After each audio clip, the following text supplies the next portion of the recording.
Greetings. Today on the Bass Battle Show, we're gonna talk about Batman and all various Batman things. And the whereabouts of Rachel. Where is she? We'll never. Where is she? Where's Rachel? Where's the trigger?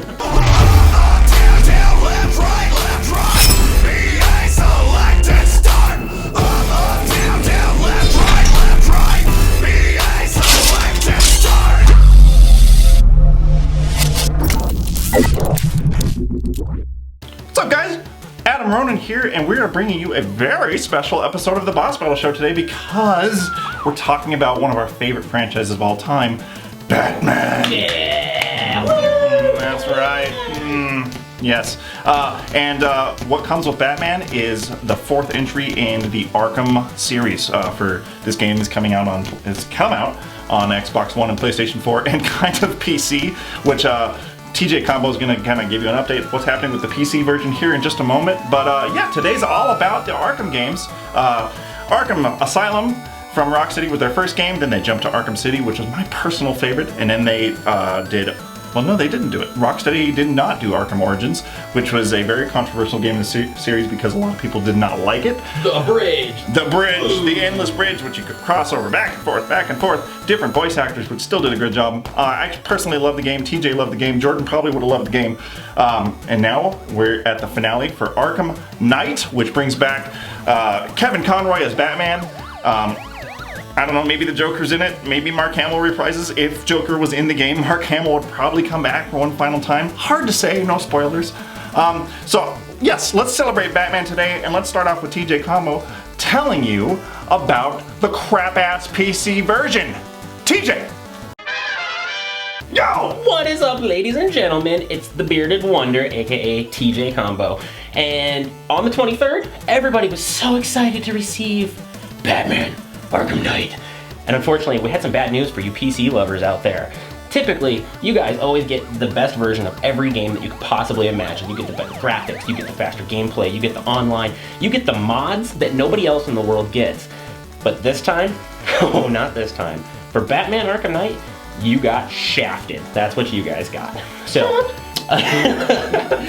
So upon initial release, you guys went to whatever your preferred method is, like Green Man Gaming, Origins, Steam.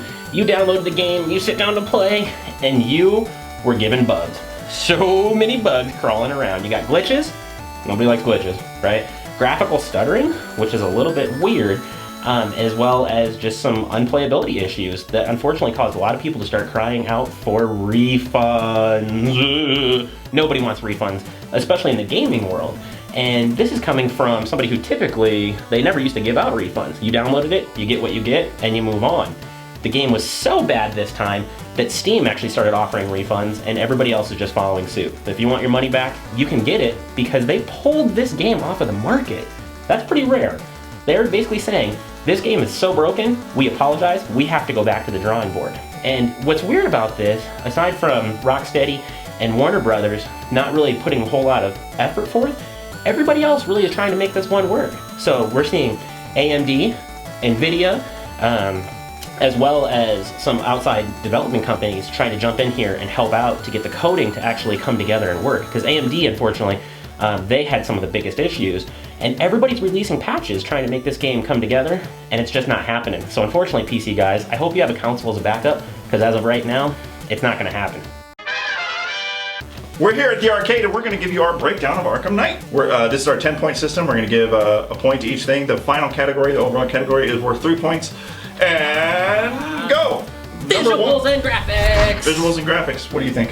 Gorgeous. Wow. Every single person, because I've been streaming this on Twitch, I think every single person How do you, what's your Twitch name? Oh, that's funny. It's just like my Twitter handle. Boss Battle Tim. Interesting. Oh, gotta go follow that and check it out. But I will tell you, almost every single person who's come into the stream at some point or another has just commented, the game is just breathtaking. I mean, it's gorgeous. You feel the scale of it. I mean, you can take a moment and just kind of zoom around the camera and you see like the water trickling in the rain. Oh, it's raining almost constantly in the game. It looks, plus one for me. Oh, plus one for me too. It's probably by far to date the best looking game I've played.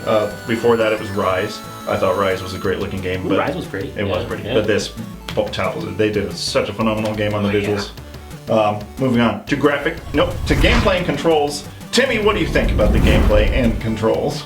I have said, and I've said this for a very long time, I feel that the Batman games are a standard in what these types of games should include for gameplay and controls. So since I think it is the benchmark and they've only improved upon that slightly, of course I'm going to give it a +1. And I'd love to see more games adopt some kind of combat system like Batman, which would make them so much more exciting. It's not that difficult to do. I think they really, and of course this has been the same for all the Arkham games, but they really nailed the martial arts feel and just the combat with it. And it's such a simplistic control scheme. X to attack, Y to counter, and then you have your various finishers and stuff like that. Right. And they're all super cool looking, and you feel like the bat, especially when you're perching and you're striking from the shadows. My only beef, if I may be so bold, Beef away. the Beefy. the Batmobile is I have a love-hate relationship with the Batmobile. So when we started out playing, the Batmobile was sick, and I was really into it. Yep.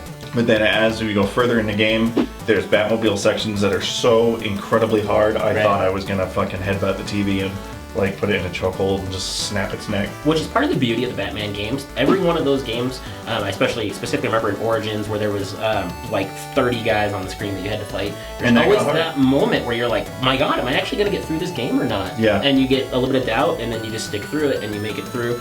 And there's a reward at the end of it, which of course is, you know, the story. So it's difficult, but good. Yeah, I still give it a full, I still give it a full point. But the Batmobile part, like, come on, guys, like, tone down the Batmobile sections, and that we would have had a better time. But I got through it, and I still enjoyed it. Perfect. Modes and variety. What is there to do in this game other than be the Bat? What can we do?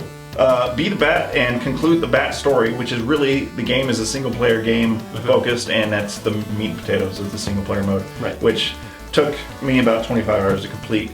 And of course, we're getting back all of the same things you guys love, like the Riddler trophies and challenges, and they did get rid of the challenge maps in favor of AR missions, which kind of simulate challenge maps. A lot of people are kind of bummed out about that. But they're cool for training as well. So they actually do serve a purpose this time around. Instead of just being a challenge map, you actually get some benefit, and then you get a +1 that you can add to your character. If you get the 3 stars. Yeah, which is pretty cool as well.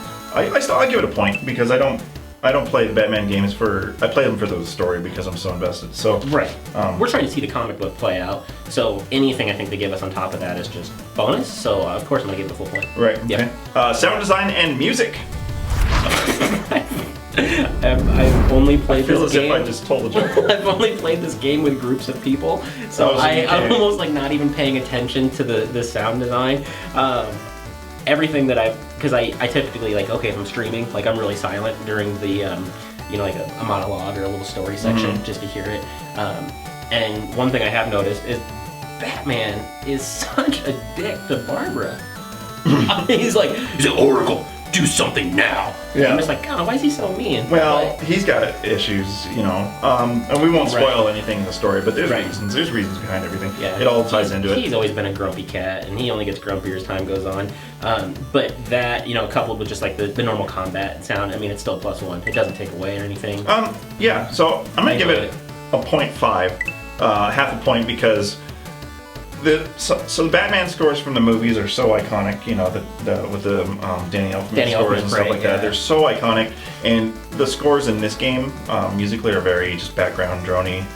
There's some parts that are kind of cool, but they're very forgettable. They do nothing for me. The combat sounds, I feel like the punches are very balloon bop, those pop pop pop balloons you could do, and I was I wish the punches were a little bit. I mean, they're not as visceral as Mortal Kombat, sticking with the Warner Brothers games, but again, it's the same thing kind of over and over again. With combat. So, but then again, the voice acting's top notch, so it's hard to say, but I'm still gonna knock it off for the music not wowing me. Replay value. This is a tough one for me. I haven't quite finished the story mode because, like I said, I've been kind of playing with some friends and stuff.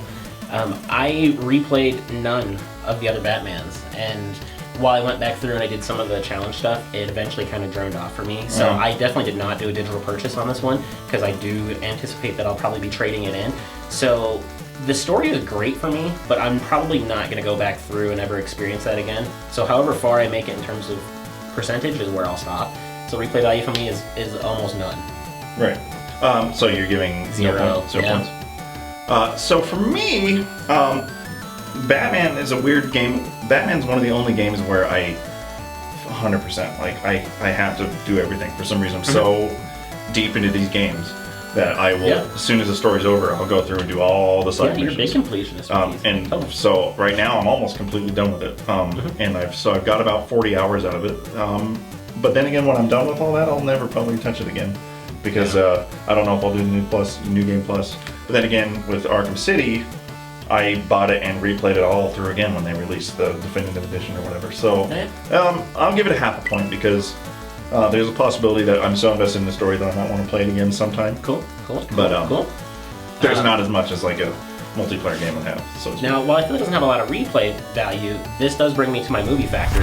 And we talked about this in previous reviews, where I'm looking to get my same value per hour, per dollar, that I would out of a movie. And this one is way over the movie factor. I'm going to get, probably 35 to 40 hours out of this game. By far, before I decide I'm not ever going to replay it again. So this is definitely a full point for me. Oh, for me too. Yeah, I definitely got the bang for my buck out of this one, and will continue to. Friend factor. This is kind of a weird hit or miss because the game isn't particularly designed to be a multiplayer game. It's a single player game. Right. But this is where we have slight disagreement on this. The dynamic duo, and I'm not talking about us. I'm talking about the original dynamic duo. Batman and Robin, I feel like we've just got this missed opportunity here where there could be a side co-op deal. Even if it was as simple as like the challenge modes, like you didn't have to make them that skimpy, but there is an opportunity here where they could have had some kind of interaction with your friends more so than just sitting on a couch and talking about it. So for me, it's a 0 because I felt like they could have done that, and maybe they will down the road, but they haven't yet. Right. I'm going to give it a point because I feel like it's irrelevant in this type of game. I feel like it could have been cool if there was a co-op aspect to it, but I'm not going to fault it for it because it wasn't designed to be so. So I still will give it a point for just being what it is. Yeah, awesome. Overall thoughts on the game?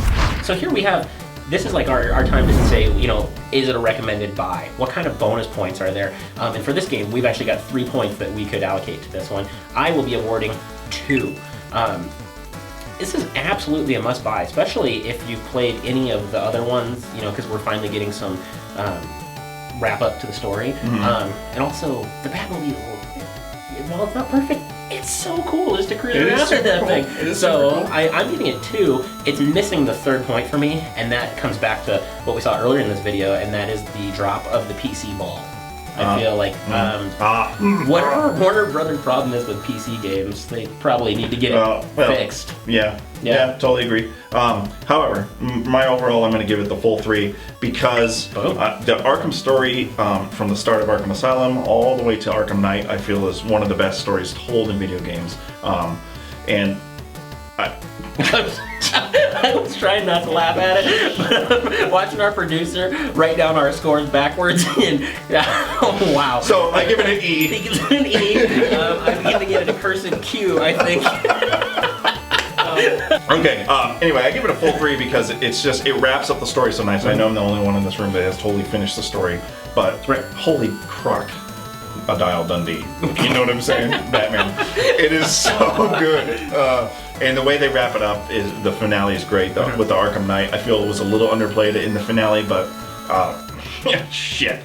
Besides the fucking Batmobile problems I had towards the finale of the game and some of the difficulty spikes, I still give it an overall of 3.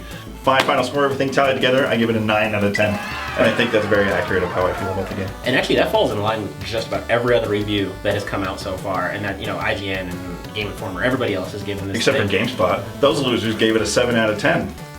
But somebody kind of agrees with them, and I'm going to tell you why. I also, if you were keeping track at home, I gave it a 7 out of 10 as well. And I think I liked to have factored in some of those things that came out post-release, which is the beauty of actually reviewing a game after we've had some time to let it soak in. So why don't you go ahead and follow us on Twitter?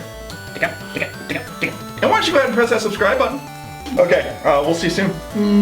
Bye. Goodbye. Are you rolling? What's up, motherfuckers? Testing.